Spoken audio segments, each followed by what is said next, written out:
What's the foundation of the spiritual life? That's what we will discuss now.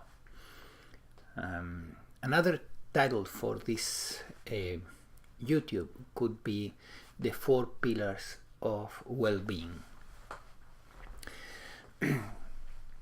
which is the same, as you will see. So let's say that you are looking for enlightenment. Early in life, you are really interested. I want to find awakening and then enlightenment. But unless you create a solid foundation for your spiritual life, for this long journey that is going to happen, you will likely fail. And so we need to create a foundation. And what is this foundation about?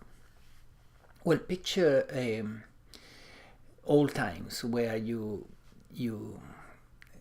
were a seeker, and in great enthusiasm you took an airplane and went to India looking for a master, an enlightened master.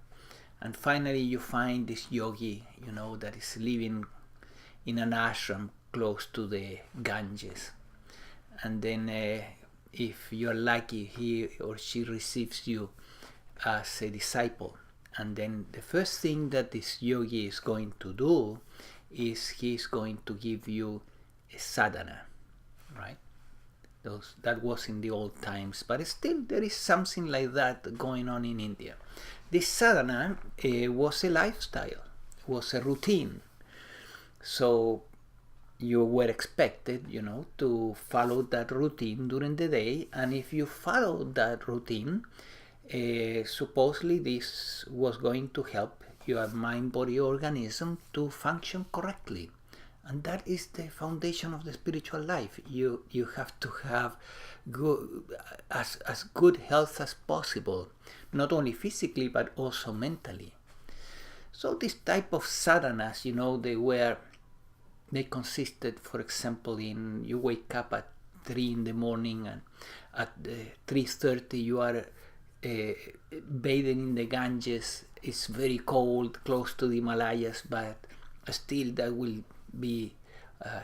will support your health in theory. And then you will do an hour or two of meditation and yoga exercises, and then you're going to serve the master the rest of the day and on. Yeah. So these attempts to create a lifestyle that was supportive of the spiritual life are very questionable. And after being 30 or 40 years in the spiritual path and having seen so many of these things, I can tell you that enlightened masters or not enlightened masters, this type of sadhanas and lifestyles are usually imbalanced, and they, instead of supporting the organism, they tend to produce eventually imbalances, meaning health issues and mental issues. So I would highly recommend that you don't go that route. Yeah, no matter in what tradition, if it is yoga or Sufi or Taoism or Christianism, esoteric Christianity, I would recommend that you don't do that. Don't give up your power. Don't give up your inner voice of what is common sense to do. So I'm going to offer you something that you can do and recognize as good common sense. Yeah. A good foundation for the spiritual life actually is to take good care of your human needs. What are your human needs? Well, there are multiple, of course, 20, 30 different human needs. So I'm not going to go into that. I want to go into the 4 main ones for a reason. I will explain it. And if you are interested in understanding the whole thing, I would suggest that you get from us a book called The Power of Self-Caring, where you will find there the self-caring inventory that contains, it helps you to evaluate the quality of your self-caring, but at the same time You will learn about all the human needs in there, as well as how this correlates to your happiness. It's based on studies, scientific studies, very interesting. But as I said, your human needs are quite a few. And then if you take care of just 4 of them, 4 basic fundamental human needs, all the other ones will begin to fall in place. So I'm going to invite you to take good care of just 4 basic human needs. But I tell you that if you do this, your life will change. Your happiness will skyrocket. And you will create a solid foundation for your spiritual life, so that eventually you will reach enlightenment in this lifetime instead of failing. So what are the 4 basic fundamental human needs that I'm talking about? And I like to call them in my classes the 4 pillars of wellness. And the 4 pillars of wellness is part of the course that we offer in Wellness Life Coaching with emphasis in cognitive psychology. And you will find a link below this YouTube in case you want to become a life coach or a wellness coach. Then the 4 pillars of wellness are simply the following. First, nutrition. Of course, it's if you take care of the nutritional aspect of life, if you nourish the body with clean and healthy food and in a balanced way, this will take care of the first pillar of wellness and will support your happiness, will support your spiritual efforts in the spiritual life. And for that you need to learn certain things about nutrition. It's not so easy. You need to know certain things. In the past, the cultural diets were taking care of this. You were born in a particular culture. They had a specific diet that was balanced, and you were following the diet like everybody. Today, that is gone. You have to really understand nutrition. So the first pillar of wellness is that. The second pillar of wellness is physical exercise.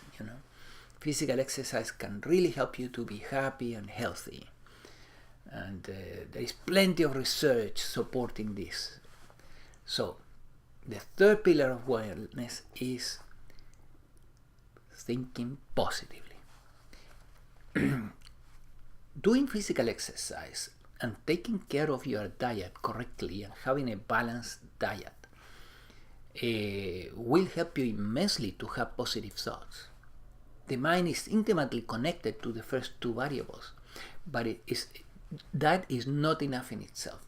You need to also look into the pattern of thoughts that you have inherited from your culture and from your family of origin, which are irrational patterns.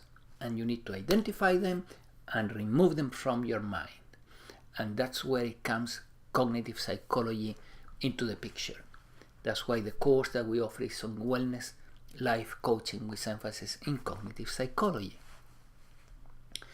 So once you learn how to keep your mind into the positive side of life, you have taken care of the third fundamental pillars of wellness.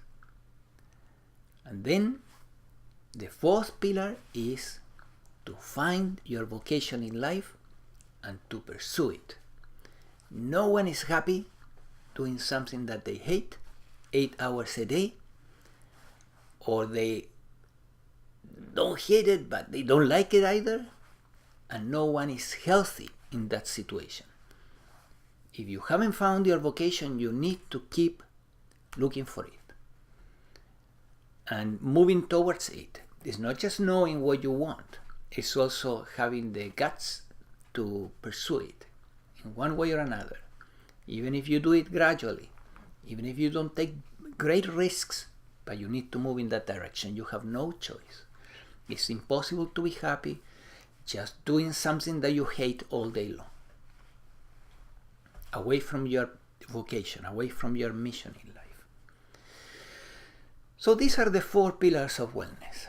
If you follow them, if you succeed at them, then what happens is that the other, as I said, the other needs will be fulfilled too. For example, the need to sleep.